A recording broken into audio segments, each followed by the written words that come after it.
Prior to around the time of making this, I've always been a little handcuffed in what I can and can't make in a diecast, usually because of the paint scheme, and not wanting to sacrifice all the decal quality. But consider this. The average color printer has 4 terminals for ink, what we call CMYK. Basically, I'll turn blue, red, yellow, and black ink, or cyan, magenta, yellow, black.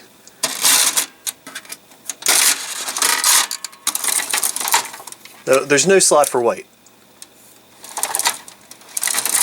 You can't make the color white by combining other colors. So when you print something and you see white, it's just the paper you're looking at. You're looking at ink like, you know, everywhere else, but the white is just the paper. So decals for diecast, there's 2 types of paper to use. There's clear backed. Let's grab this.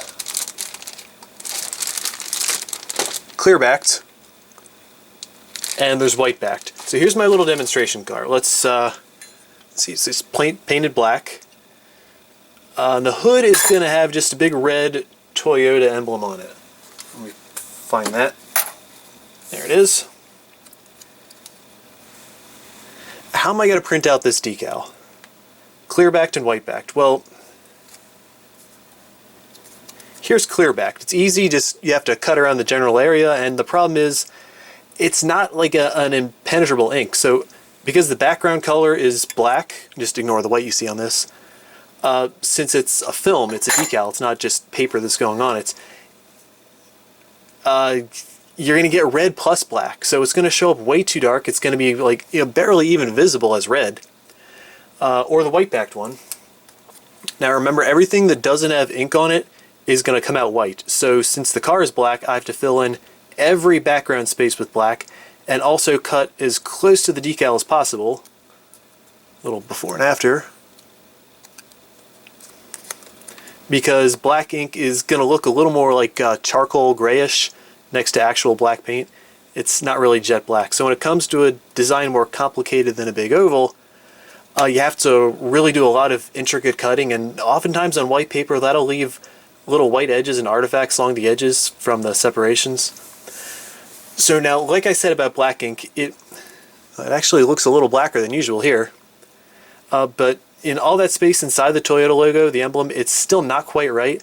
And this is even more noticeable if you're doing something like text, where you can't cut out every single individual letter and side of a shape. There's going to be background space. So the solution is print with white ink, of course, which doesn't seem possible, because white ink printers are very rare to find. You're probably not going to come across one at a print shop, and to buy one is going to be real expensive. I mean, it could be thousands of dollars. So it wasn't something I ever seriously considered.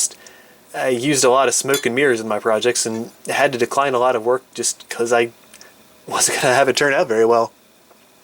However, there is another way. I kind of feel hesitant to share this because it seems like a secret, even though it's totally not. I didn't invent this process or anything. You can buy white toner ink.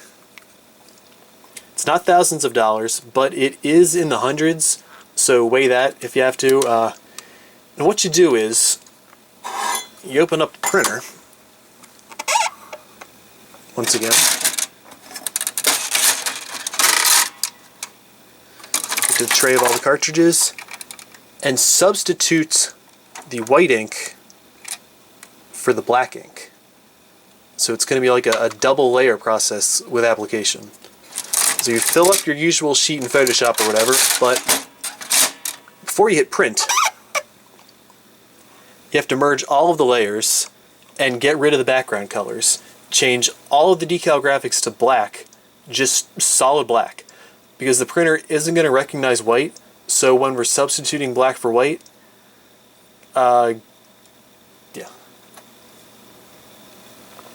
So we're substituting black for white. When you print out on clearback paper, all of that black is going to come out white. Now, I'm using clearbacked paper that looks white. So when the white ink is printed onto it, I don't know if you're going to be able to see it here, it's a little tough to see. You have to hold it at the right angle before you cut it out so you can actually see where to cut.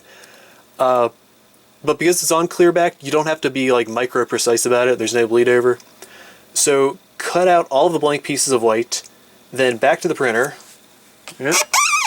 change out the cartridges again, black for white. I'd recommend not doing this over and over. Maybe save up all of your white in a bunch of projects for one big batch so the printer doesn't keep calibrating and shooting out test pages full of all your toner.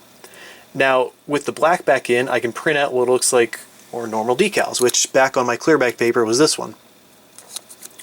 So, do a test here. I'm going to soak the white ink logo and get ready to apply that. It's just going to sit in here for a couple seconds, 10 seconds. Take a nice bath is just lukewarm water. Under there. Wet the hood. Make sure I'm putting it on right side. Can you see it now? There it is. Slide it off. So now I've got a perfect white logo. Nothing in the middle. Dry it off. Doesn't matter if it's on straight or not because this isn't a real car. It's just a test.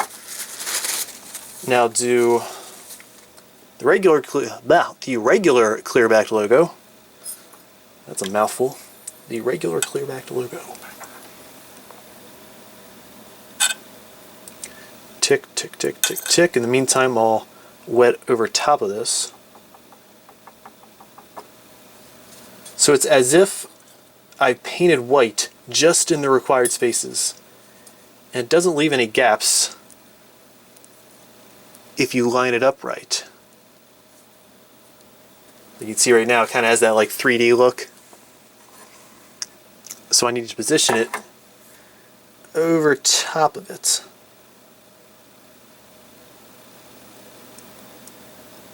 Takes a little wiggling and shifting. I think I've got it there.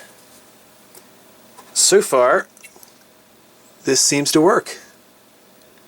My only suggestion would be to look into getting blue-backed decal paper, which I know exists, but I just haven't gotten around to it yet. This is like the first full day I've been making stuff. It would make it a lot easier to see what you're cutting out. Just make sure you know what kind of printer you have, if it's laser or inkjet, but you already probably knew that if you had decal paper in the first place. But yeah, for now, I've got a lot of catching up on odd ideas to do.